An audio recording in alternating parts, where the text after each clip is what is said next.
दोस्तों ये तो हम जानते हैं कि जिस तरीके से अतीक अहमद एक बहुत ही बड़ा अपराधी था और अतीक अहमद का भाई और उसके बेटे भी काफ़ी बड़े अपराधी थे, और जिस तरीके से इन्होंने अपना यूपी में खौफ जमा रखा था, इसी के साथ ही दोस्तों इनकी जो बेगम है शाइस्ता बेगम, जो अतीक अहमद की बेगम है, और अशरफ की ज़ैनब बेगम जो इनकी बेगम है, उनका भी खौफ इतना ही यूपी में मंडरा रहा था। अब जैसा कि अतीक अहमद और अशरफ के मर्डर के बाद, या यूँ कहें जो इंसाफ हुआ है यूपी की जनता के साथ या उन मासूमों के साथ जिनका अतीक अहमद ने और उनके भाइयों ने और बेटों ने मिलकर ज़मीनें हड़पी, मर्डर किए और बहुत सारे अपराध किए, तो उन लोगों के साथ जो इंसाफ हुआ है, इस सब होने के बाद अब शाइस्ता बेगम मिल नहीं रही हैं। पुलिस लगातार ढूंढ रही है, सब तरफ चौकसी बढ़ा दी गई है, लगातार उनके रिश्तेदारों से पूछताछ की जा रही है। पर एज ए फॉरेंसिक एक्सपर्ट मैं आपको ये बता देना चाहूँगा कि ऐसे केसेस में क्या होता है, जब कोई अंडरग्राउंड होता है या कोई चला जाता है, तो हमको पहले ये समझना होगा कि इनके पास दोस्तों पैसा तो बेशुमार है, इनको सपोर्ट करने वाले भी हज़ारों हैं, पर इस समय सपोर्ट करने वाले एकदम से सामने नहीं आएंगे, क्योंकि जो भी सपोर्ट करने आया तो योगी राज के चलते उसको मुंह की खानी पड़ेगी और कहीं उसका भी एनकाउंटर ना हो जाए। इस डर से इनको, जो इनके रिश्तेदार हैं जो कि ऐसी चीज़ों में कभी भी शामिल नहीं थे, अगर ये उनके पास गुहार लगाने जाएंगी तो वो इनको सहायता नहीं करेंगे। नंबर एक बात। नंबर दूसरी बात, अब बचे ऐसे छोटे अपराधी जो बड़े अपराधी बनना चाहते हैं और जिनको पता है कि इनके पास बहुत सारी दौलत है और ये आगे चलकर हमें कोई बड़ा गिरोह का सरदार बना सकती हैं या ऐसा कुछ कर सकती हैं, तो ऐसे लोगों के पास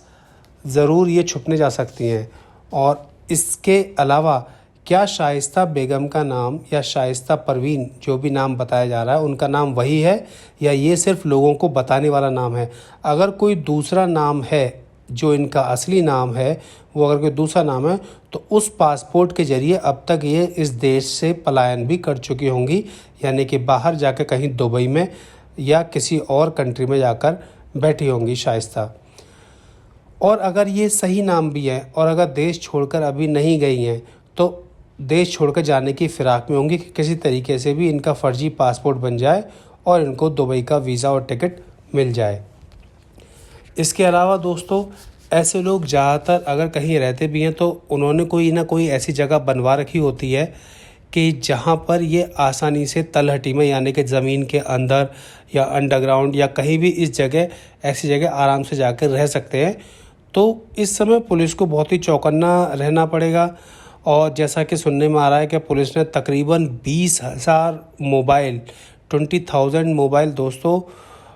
आप सही सुन रहे हैं कि पुलिस ने, यूपी पुलिस ने 20,000 मोबाइल को सर्विलेंस पर लगवा दिया था। उसके बाद अब भी तकरीबन 5,000 मोबाइल फ़ोन्स, यानी कि जिनसे शाइस्ता परवीन बात करती रहती थी या अतीक अहमद बात करते रहते थे, उनके रिश्तेदार, उनके रिश्तेदारों के रिश्तेदार, इन सब के मोबाइल ट्रैपिंग पर चल रहे हैं। पर इसका मतलब ये नहीं दोस्तों कि वो नया सिम लेकर किसी से बात नहीं कर सकती या उनकी कोई हेल्प नहीं कर सकता। इस समय भी उनको हेल्प बखूबी पहुंच रही है। और सबसे बड़ी चीज़, मीडिया में जो भी कुछ हो रहा है वो देख रही हैं कि इस समय पुलिस कहाँ खोजबीन कर रही है, क्या कर रही है। हालांकि ये पुलिस के हथकंडे भी होते हैं कि मीडिया में जो दिखाना है वो दिखाए और जो एक्चुअल में करना है वो दूसरी तरीके से करे, तो ये हथकंडे भी हो सकते हैं। और दोस्तों क्योंकि औरतों के छुपने के तरीके दोस्तों बहुत हो सकते हैं। वो बुर्का पहनती है और किसी मज़हब के चलते ये संविधान के तहत भी सही नहीं है कि बुर्के को हटाकर देखा जाए या इस तरीके से किया जाए, तो वो पॉसिबिलिटी नहीं है। तो इनके छुपने के बहुत तरीके हैं, पर फिर भी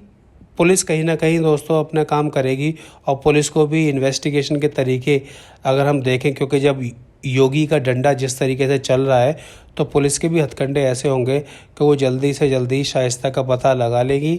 और या फिर उन्होंने लगा भी लिया होगा पर बाहर नहीं लेके आएगी, जिससे कि जिस तरीके से अतीक और अशरफ का मर्डर हुआ उस तरीके से कहीं शाइस्ता के साथ कुछ अनहोनी ना घट जाए। इसलिए पुलिस इस समय बहुत चौकन्नी रहेगी। आपका इस बारे में क्या कहना है, मुझे ज़रूर बताइएगा। बहुत बहुत धन्यवाद।